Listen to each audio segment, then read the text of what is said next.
안녕하세요. 까치살모입니다. 우리나라는 지금 폴란드에 막대한 물량의 무기를 판매하고 있고, 그에 반해서 폴란드는 우리에게 막대한 무기만을 사가고 있으면서도 자국산 무기를 우리나라에 판매하지 못하고 있다는 불만을 가지고 있는데요. 그래서 폴란드는 우리나라에게 자국산 무기를 구매해 줄 것을 강력히 요구했고, 그래서 우리는 좀 억지로 폴란드에 자폭형 드론을 도입하기로 합니다. 그래서 도입되는 드론이 바로 워메이트라는 자폭 드론인데요. 이 워메이트는 폴란드의 WB그룹이 만든 자폭 드론으로, 워메이트도 여러 종류의 자폭 드론이 있고, 그 중에서도 우리가 구매하는 건 워메이트3라는 자폭 드론인데요. 워메이트3는 무게 5.7kg에 최대 비행시간은 70분이고, 작전 반경은 30km인 무인기입니다. 그런데 당연히 이 무인기는 우리가 원해서 도입하는 무인기도 아니었고, 그래서 국내에서는 이 무인기의 도입을 상당히 달가워하지 않는 사람들이 많습니다. 방산업체 관계자는 물론이고, 심지어는 방사청의 무인기 관련 부서 관계자들이 불만이 많고요. 그래서 지금 이 건에 관해서 어떤 일이 발생하고 있냐면, 바로 국내에서 워메이트 주기기에 들어가 있다고 봐야 할 것입니다. 그나마 우리가 워메이트를 구매하기로 한 건, 우리가 보유한 자폭형 드론이 많지 않았기 때문입니다.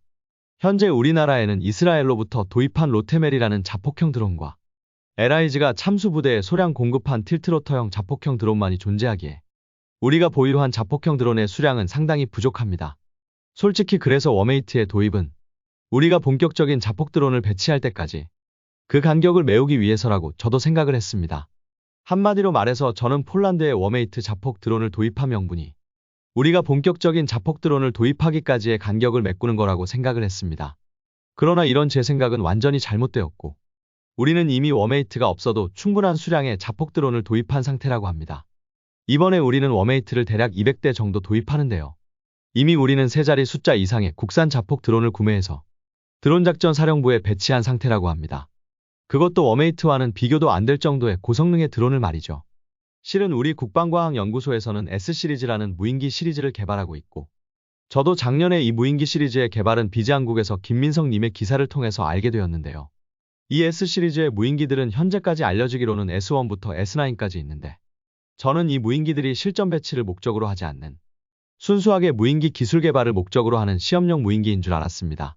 그런데 최근에 우리 군 관계자의 인터뷰를 통해서 이 중에 일부가 이미 우리 군, 정확히는 드론작전사령부에 배치되었음을 확인했습니다.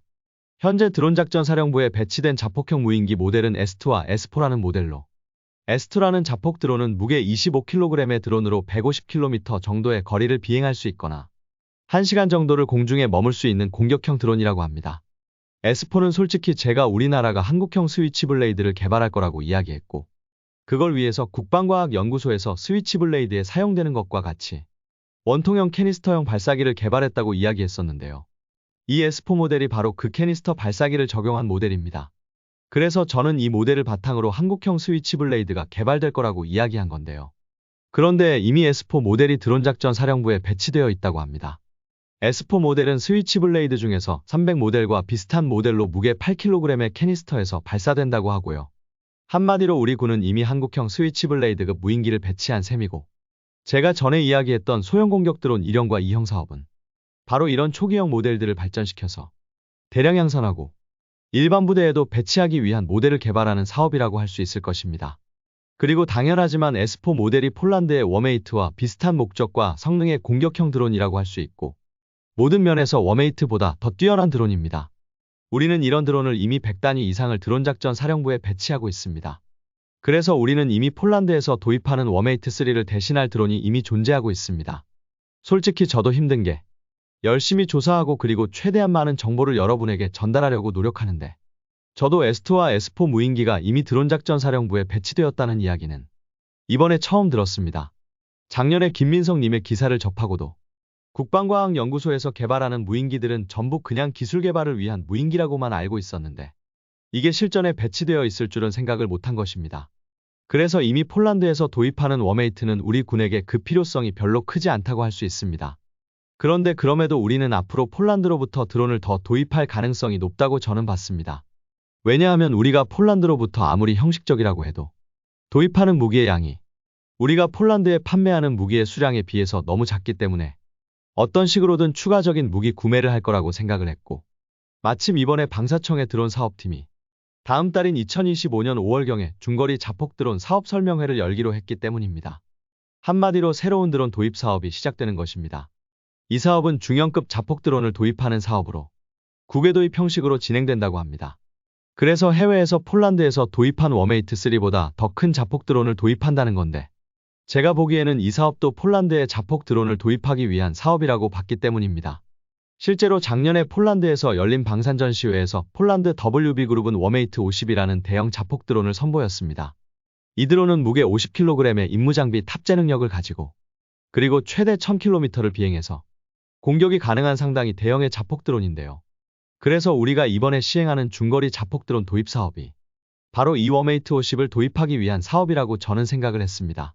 결국은 우리가 폴란드로부터 소형 자폭 드론인 워메이트 3 200여 기를 도입하기로 했지만, 그래봤자 고작 146억 정도의 사업 규모에 불과하고, 폴란드가 우리로부터 구매해가는 무기의 양을 생각했을 때는 아무리 구색 가축이라고 해도 너무 작은 게 사실입니다. 그래서 우리는 폴란드로부터 더 많은 무기를 도입해야 하고, 그래서 기존 워메이트 3보다 더 비싸고 더 큰 드론을 도입하는 사업을 하는 거라고 생각을 한 것입니다. 그런데 웃기는 건 우리는 폴란드의 워메이트 50과는 비교도 안 되는 성능의 중대형 자폭 드론 도입 사업을 하고 있습니다. 이건 뭐 폴란드에게 여보란 듯한 개발 사업인데요. 워메이트 50과는 너무 성능적으로 차이가 나고, 아예 드론의 세대가 다르다고 해야 하나요? 거의 전투기로 치면 프로펠러기와 제트기를 비교할 정도로 큰 성능 차이가 있을 수밖에 없는 드론을 도입하는 사업을 우리는 하고 있습니다. 그럼 우리는 어떤 괴물 같은 자폭 드론을 개발하고 있기에 폴란드의 드론과 비교해서 프로펠러기와 제트기의 차이라고 제가 이야기하는 것일까요? 이 드론의 간단한 재원을 이야기하면, 이 드론은 무게 150kg의 탄두 탑재 중량 20kg에 최대 사거리는 1000km라고 합니다. 보시면 알겠지만 지금 폴란드가 우리나라에 판매하려고 하는 것으로 예상되는 워메이트 50과 상당히 비슷한 성능의 무인기로, 오히려 탄두 탑재 중량은 20kg에 불과해서 워메이트 50보다 성능이 떨어지는 게 아닌가 하는 성능의 기체인데요. 그런데 이게 왜 폴란드의 무인기에 비해서 압도적으로 성능이 더 좋은 것일까요? 그 이유는 이 무인기를 개발하는 개발 사업명을 보면 알 수 있습니다. 이 무인기는 이미 작년부터 개발 중이며, 작년인 2024년 4월부터 2026년 9월까지 총 30개월의 개발 기간을 거치며 총 사업비는 500억이라고 합니다. 그럼 이 무인기의 사업명은 어떻게 되느냐라고 했을 때, 이 무인기 개발 사업의 사업명은 저궤도 위성 데이터 링크 적용 중형 자폭 무인기 설계 기술 개발입니다. 이제 제가 왜 이 무인기가 폴란드의 드론에 비해서 압도적으로 성능이 더 우수하다고 이야기하는지 아시겠죠? 네, 그렇습니다. 이 무인기는 바로 우리나라 최초로 저궤도 통신위성 데이터 링크를 가지는 무인기입니다. 기본적으로 우리나라 무인기 중에서 지금 현재 위성통신을 사용하는 건 미국으로부터 도입한 글로벌 호크와 그리고 우리가 개발한 중고도 무인기뿐입니다.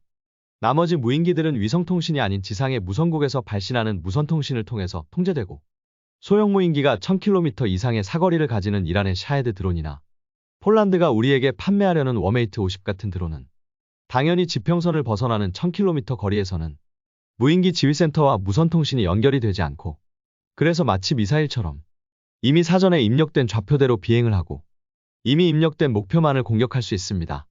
이게 당연한 게 지금까지의 위성통신은 아주 높은 고도의 정지궤도상의 통신용 위성으로 통신을 하는 방식이기 때문에, 당연히 높은 고도의 통신위성과 통신을 하려면 안테나의 크기가 커질 수밖에는 없고, 그래서 상대적으로 작은 무인기에는 이런 커다란 안테나를 달 수 없기 때문에 지금까지 위성통신은 당연히 대형 위성 안테나를 달 수 있는 대형 무인기만의 전유물이었습니다.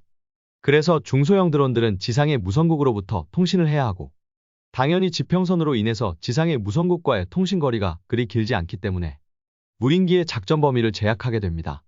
그리고 이 이상의 거리를 벗어난 작전을 하려면 지상과는 통신이 불가능하고, 그냥 기존에 입력된 좌표만으로 비행을 하고 공격을 했어야 합니다. 그리고 이런 방식은 우리나라의 군단급 무인기나 터키의 바이락타르 같은 거의 대부분의 무인기들에게 일치되는 일이었습니다. 그런데 일론 머스크의 스타링크가 등장을 하고 저궤도 통신위성이라는 게 등장을 합니다. 저궤도 통신위성은 고도 500km 정도의 상대적으로 엄청나게 낮은 고도에서 궤도를 돌기 때문에 지상과의 거리가 짧고, 그래서 상대적으로 기존 위성통신에 비해서 크기가 압도적으로 작은 위성통신 안테나만 있어도 됩니다.